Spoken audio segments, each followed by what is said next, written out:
Inilah 6 dosa orang tua kepada anak yang sangat dibenci Allah. Para orang tua sering tidak sadar. Ternyata orang tua juga bisa melakukan dosa kepada anak dan dibenci oleh Allah. Kadang orang tua tidak sadar dan cenderung mengabaikan dosa besar kepada anak dan dibenci oleh Allah. Dosa orang tua pada anak juga sangat dibenci oleh Allah dan para orang tua harus paham. Agar tidak sering melakukan dosa kepada anak, dosa besar orang tua kepada anak itu sangat dibenci oleh Allah dan sering dianggap sepele oleh para orang tua. Lalu apa saja dosa besar yang orang tua kepada anak lakukan dan dibenci oleh Allah dan sering dianggap remeh oleh para orang tua?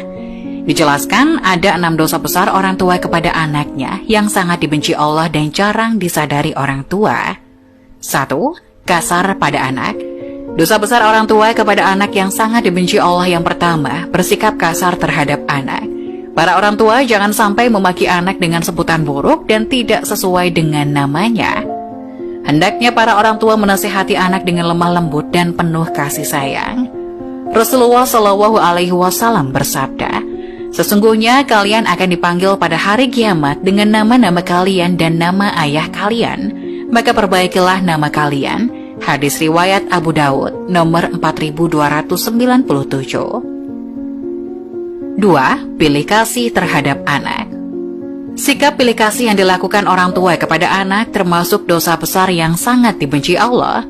Para orang tua jangan sampai bersikap baik hanya kepada salah satu anak saja, sedangkan anak lainnya terabaikan.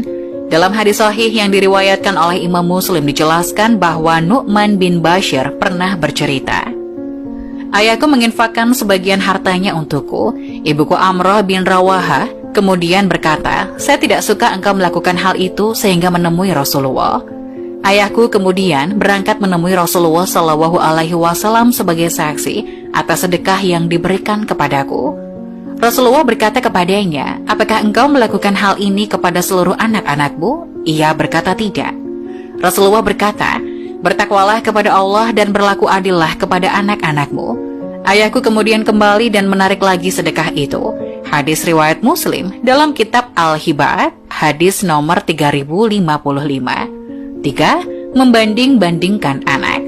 Kebiasaan orang tua terhadap anaknya yang dianggap sepele, padahal itu termasuk dosa besar dan sangat dibenci Allah. Para orang tua sering membanding-bandingkan anaknya. Sikap ini akan menimbulkan perasaan rendah diri pada anak yang lain. Apalagi jika yang dibandingkan orang tua sesuatu di luar kemampuan anak atau justru kelemahan si anak. Orang tua harus paham setiap anak memiliki kelebihannya masing-masing dan jangan dibanding-bandingkan. 4. Mengekang kebebasan anak. Jangan sampai para orang tua mengekang kebebasan anak, karena itu merupakan dosa yang sangat dibenci Allah. Membiarkan anak bermain adalah salah satu hal yang sangat penting dalam masa pengenalan lingkungan dan menemukan jati dirinya. Yang terpenting adalah tetap harus diberikan arahan mana yang baik dan mana yang kurang baik. Hal tersebut akan menjadikan si anak mampu bergaul dan mendapatkan pelajaran penting mengenai perbedaan. Hindari kekhawatiran yang berlebihan terhadap anak dan harus menjaga keterbukaan anak terhadap orang tua. Hal ini penting ketika anak ada masalah, bisa menyelesaikannya bersama orang tua. 5. Berkata buruk pada anak. Orang tua harus paham setiap ucapan yang keluar dari mulut bisa menjadi doa bagi anak.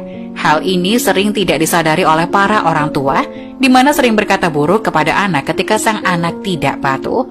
Abu Hurairah radhiyallahu anhu berkata, Rasulullah Shallallahu Alaihi Wasallam bersabda, ada 3 doa yang dikabulkan: doa orang yang dianiaya, doa musafir, doa keburukan orang tua atas anaknya.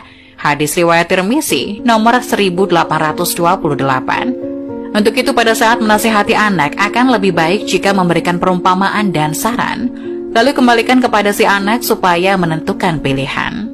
6. Tidak memberikan pendidikan kepada anak. Orang tua memiliki kewajiban untuk mendidik anak, bukan hanya pendidikan di sekolah, tapi juga pendidikan yang menyangkut segala aspek kehidupan. Misalnya saja pendidikan adab, etika, atau moral, pendidikan agama, dan pendidikan lainnya yang bermanfaat bagi anak. Jika orang tua mengabaikan pendidikan kepada anak, maka bisa dikatakan anak tersebut layaknya anak yatim, padahal masih mempunyai kedua orang tua. Bekal pendidikan penting diberikan kepada anak untuk bekal di masa depan, baik dunia maupun akhirat. Rasulullah Shallallahu Alaihi Wasallam bersabda,